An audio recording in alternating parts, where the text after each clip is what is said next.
রাধে রাধে বন্ধুরা, কেমন আছো তোমরা সবাই? আশা করি সবাই খুব ভালো আছো। আমরাও কিন্তু ভগবানের কৃপায় ভালোই আছি। আমার নতুন আরও একটি ব্লগে তোমাদের সবাইকে জানাই অনেক ভালোবাসা, অনেক স্বাগত। প্লিজ বন্ধুরা, আজকে ভিডিওটি স্কিপ না করে পুরো ফুল ভিডিওটি দেখার অনুরোধ রইল। আশা করি তোমাদের আজকের ভিডিওটি ভালো লাগবে। আর আজকের ভিডিওটা কিন্তু বেশি বড় না, একদমই ছোট্ট, তাই প্লিজ প্লিজ প্লিজ অনুরোধ রইল ভিডিওটি ফুল ওয়াচ করে দিও। আর অবশ্যই একটা লাইক করে দিও। সকালে কিন্তু আশেপাশে কাজ হয়ে গেছে। আজকে আমার ছেলের স্কুল ছুটি আছে, আর বালতিতে একটুখানি জল ছিল, সেটা আমার সোনাই যে ফেলে দিয়ে আসলো। আর এদিকে দেখেছো আমার ছেলে কাজ করছে, মানে যখন ওর মন ভালো থাকে আর যখন দেখে যে ঘর বাড়ি একদম এলোমেলো রয়েছে, তখন আমার সোনা দেখো এভাবে ঘর গোছায়। আগে তো ছোট ছিল, ঘর এলোমেলো করে দিত, এখন তো বড় হয়ে গেছে, যার জন্যে আপনা আপনি থেকেই কিন্তু ঘরটা গুছিয়ে রাখে। ওই যে ঘুম থেকে উঠে দেখলে দুটো খাট কিন্তু পরিষ্কার করে দিল, বেড কভারটাও গুছিয়ে টান টান করে রেখেছে। তারপরে আমি চলে এসেছি রান্নাঘরে। রাতে যে বাসনগুলো মেজে রেখেছিলাম সেগুলো এখন জিনিস জায়গাতে রেখে দিচ্ছি। আর আমি জানো তো আমার ছেলেকে একটু কাজ করাই, মানে ছেলে হোক কিংবা মেয়ে, সবাই যদি একটু কাজ শিখে রাখে তাহলে কিন্তু ওদের ভবিষ্যতের জন্যই ভালো। আমার মনে হয় ছেলে হোক কিংবা মেয়ে হোক সবাইকে কাজ শিখিয়ে রাখা উচিত, তাহলে কিন্তু ওদের ভবিষ্যতে জানো তো কাজে লাগে। যখন কোথাও পড়াশুনো করতে যাবে কিংবা আমি বাড়িতে থাকবো না, তখনও ঘরের সব কাজবাজি করতে পারবে। আর যে ছেলে দেখবে ঘরের কোনো কাজ পারে না, যদি তার মা কিংবা তার স্ত্রী বাড়িতে না থাকে, তখন কিন্তু তার জানো তো খাওয়া দাওয়াও ঠিকমতো হয় না। এই জন্য আমার মনে হয় ছেলেদেরকে সবসময় একটু কাজ শিখিয়ে রাখা কিন্তু ভালো। তোমাদের সাথে কথা বলতে বলতে বাসনগুলো কিন্তু এই যে সব রেখে দিলাম। আর জানো তো আমি রাত্রিরে সবসময় এঁটো বাসন মেজে একটা ভেজা কাপড় দিয়ে কিচেন কাউন্টারটা ভালো করে পরিষ্কার করে তারপরে কিন্তু রান্নাঘরের কাজ শেষ করি। ওই এঁটো বাসন রান্নাঘরে রেখে রাতেরবেলা জানো তো আমার একদমই ঘুমাতে ইচ্ছা করে না।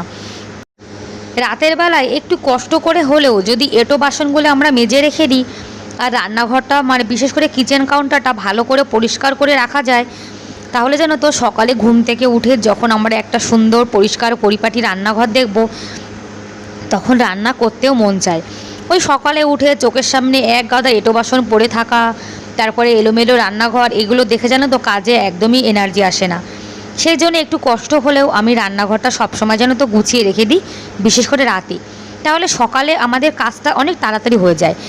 রাত্রিরে সব কাজবাজ করে রেখে দিলে যাতে সকালে ছোট বাচ্চা স্কুলে যায় কিংবা বর অফিসে যায়, তাদের পক্ষে সব থেকে ভালো।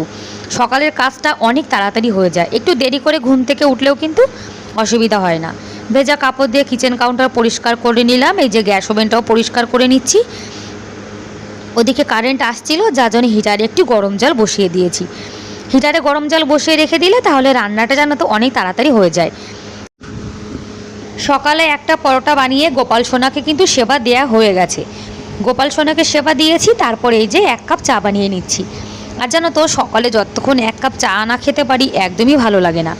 তা ভাবলাম গোপাল সেবা দিয়ে চা খেয়ে তারপরে যখন আমরা আবার খাবো তখন আবার গরম গরম রুটি বানিয়ে নেব। ঠান্ডা রুটি খেতে একদমই ভালো লাগে না। সকালে লাল চা বানাচ্ছি। আর বন্ধুরা, তোমরা এখনও পর্যন্ত যারা ভিডিওটি দেখছো, তোমাদের আজকের ভিডিওটি কেমন লাগলো কমেন্ট করে কিন্তু অবশ্যই জানিও। আর ভিডিওর কোনো অংশ যদি তোমাদের একটু হলেও ভালো লেগে থাকে তাহলে প্লিজ একটা লাইক করে দিও। আর আমার চ্যানেলে তোমরা আজকে যারা নতুন আর ভিডিওটি দেখছো, তোমরা যদি এরকম লাইফস্টাইল ব্লগ দেখতে পছন্দ করো, তাহলে কিন্তু তোমরা চাইলে আমার এই ছোট্ট চ্যানেলটিকে সাবস্ক্রাইব করে আমার এই ছোট্ট পরিবারের পাশে থেকে যেতে পারো। আর এই কাজটি যারা অলরেডি করে দিয়েছো তাদেরকে অসংখ্য ধন্যবাদ। আর তোমরা যে যে দিদিভাইরা আমার ভিডিও দেখো, সুন্দর সুন্দর কমেন্ট করো, তোমাদেরকে কিন্তু অনেক অনেক ধন্যবাদ, অনেক ভালোবাসা জানাই মন থেকে।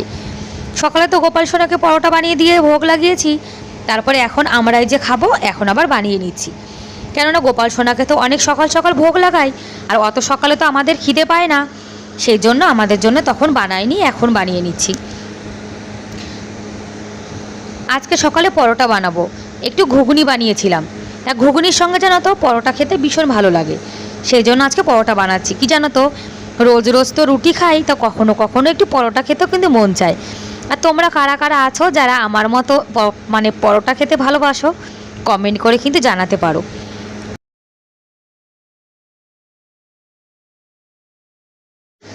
আমাদের এখানে লাগাতার 2 দিন একটু ভালোই বৃষ্টি হয়েছিল, কিন্তু গরম যেন তো একদমই কম হয়নি। আর গরম যখন পড়ে আর তারপরে বৃষ্টি হয় তখন দেখবে এটা ভ্যাপসা গরম হয়, মানে পচা গরম যাকে বলে।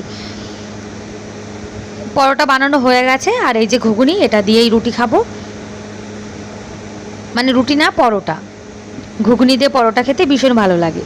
ঘুগনি নিরামিষ, আদা জিরে বাটা দিয়ে করেছি। খাওয়া দাওয়া হয়ে গেছে, ভালো করে আজকে গ্যাস ওভেনটা পরিষ্কার করব। কি জানো তো, যখন আমরা ভেজা কাপড় দিয়ে গ্যাস ওভেন পরিষ্কার করি, ওই গ্যাস ওভেনের উপরে যে অয়েলি অয়েলি ভাবটা থাকে সেটা কিন্তু যায় না। সেই জন্য 2 দিন পরে পরে একটু ভিম জেল দিয়ে ভালো করে পরিষ্কার করলে তাহলে দেখবে গ্যাস ওভেনটা কিন্তু একদম চকচক করে আর অয়েলি অয়েলি ভাবটা থাকে না। আর যে কোনো জিনিস যদি যত্ন করা যায় তাহলে দেখবে অনেক দিন পর্যন্ত কিন্তু ভালো থাকে। যত্নের পরে কিন্তু সব জিনিস নির্ভর করে, জানো তো।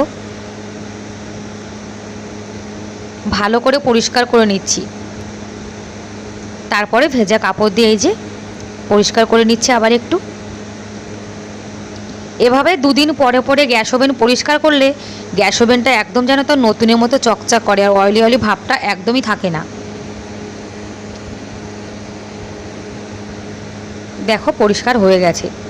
আর জানো তো, পরিষ্কার পরিচ্ছন্ন থাকতে গেলে সব সময় একটু কষ্ট তো করতেই হবে। আর যদি পরিষ্কার পরিচ্ছন্নভাবে না থাকো তাহলে তো কোনো কাজই নেই, শুধু খাও আর ঘুমাও, ব্যাস। ফ্রিজে একটু টমাটার ছিল, তা দেখলাম টমাটারের গায়ে জানো তো অনেক বালি, তাই ভাবলাম টমাটারগুলো এখন ধুয়ে রেখে দেবো। 1 ঘন্টার মধ্যে কিন্তু জলটা শুকিয়ে যাবে, তারপরে আবার ফ্রিজে রেখে দেবো। ও ধনেপাতার প্লাস্টিকে ছিল, আর ধনেপাতার গোড়াতে যে বালি ছিল সেগুলো কিন্তু সবই টমেটোর গায়ে লেগে গেছে। ব্যাস বন্ধুরা, তাহলে আজকের মতো এ পর্যন্তই। দেখা হবে পরের ভিডিওতে, ততক্ষণ অনেক ভালো থেকো, বাই বাই।